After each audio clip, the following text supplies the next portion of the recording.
চাচা ভাতিজা মিলে কে কতটুকু কান্না করতে তার আমাদের দুজনের মধ্যে।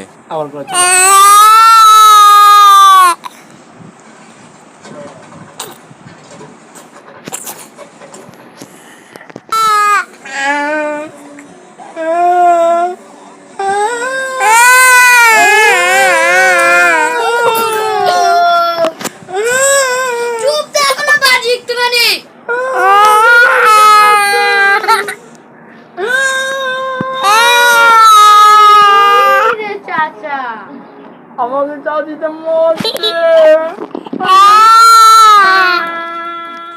এখন বর্তমানে নতুন নতুন পদ্ধতিগুলো শেখার জন্য আমাকে ওর কাছে আসতে হয় প্রতিনিয়ত, কারণ ও নতুন নতুন দুষ্টামিগুলো বের করে, কীভাবে কোত্থেকে বের করে যে এটাও আমি জানি না, আমার মাথা দিয়ে আসে, ওর মাথায় কীভাবে যে আসে।